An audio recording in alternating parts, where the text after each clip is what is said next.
We now leave behind the mysteries of the Museum of World Cultures and go on to the best Frankfurt tours and walks, secret escapes, sky-high buildings and intriguing stories. When you come to Frankfurt, don't be surprised if you run into the city's most famous son, Johann Wolfgang Goethe.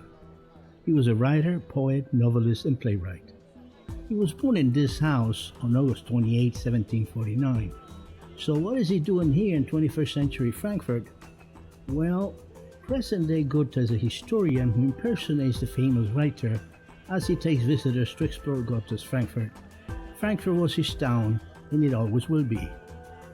So I heard you want to learn about city of Frankfurt, so I wasn't worrying, came myself. So I want to introduce myself. My name is Johann Wolfgang Goethe.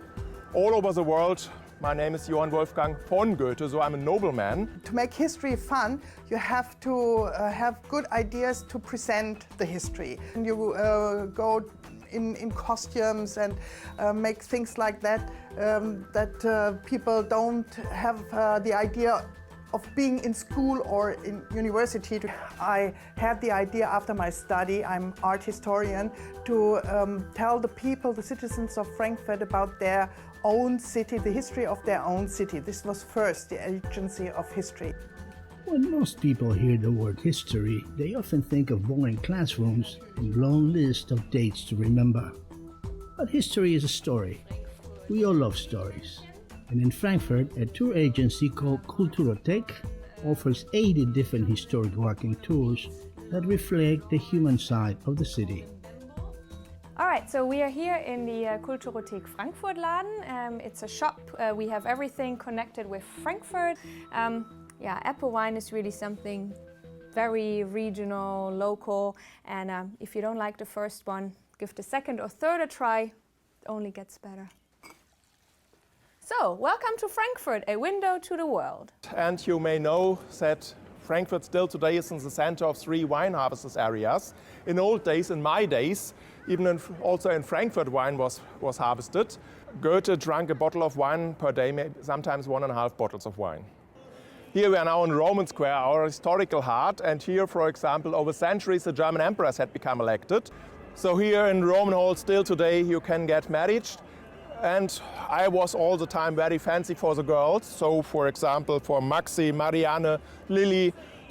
But they were in general not very fancy for me. But always when one of them showed interest, I was running away. So, for example, to Weimar.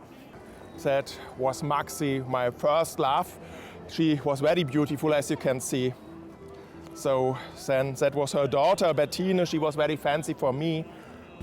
Marianne Willemer, I wrote the most sexy poems for her. And that Lily Schönemann, she said she would go with me where I want, even to America. But America, that was the wrong direction. So I left her here in Frankfurt and went to Weimar. Johann Wolfgang Goethe was an extremely sensitive and vulnerable individual who struggled through a wide range of human crises and left a critical record of his experience. Recognized as one of the greatest and most versatile European writers and thinkers of modern times, best known for his lyrical poetry and for the far-reaching influence of his novels, Goethe also made substantial contributions to biology and to the history and philosophy of science. He was without question one of the greatest figures of German culture. Here I want to present you the Goethe house, the house in which I grew up. Here I was taught from my father in all the languages. I spoke Italian, French, English, Latin, Greek, even learned Hebrew. This house was completely destroyed in Second World War. Nothing was remaining, just 1 meter ground level. But even in 1947 they started to rebuild my house. It was the very first house, the very first monument museum which was rebuilt after Second World War. My father was a lawyer and he was a member of the Council of Frankfurt in the days when we had a pro-Prussian emperor. But the days of the pro-Prussian emperors went, an Austrian emperor returned, and he was not fancy about my father. So my father returned in private life, but he was a rich man. He had a fortune of 100,000 florins, that was very much. So I was growing up in a wealthy family, not in a very important or influenceable family, so all the influence of my family came through me. And I started to write, and I had good luck. I found a publisher, and my books were published, and from an instant I became a pop star. Goethe's early poems and novels display the sensibilities characteristic of the Sturm and Drang movement, the German literary movement of the late 18th century that exalted nature, feeling, and human individualism. He was an international German. He was a good German, not to compare with the bad Germans which had governed Germany for 12 years.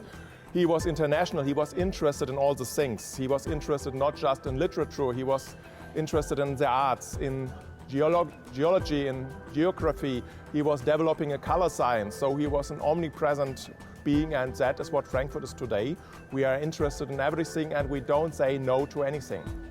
For 10 years a leading political figure, Goethe was an acute observer of the great social and intellectual revolutions of the late 18th century, and one of the earliest thinkers to explore the implications of the Industrial Revolution. He died on Weimar on March 22, 1832, at the age of 82.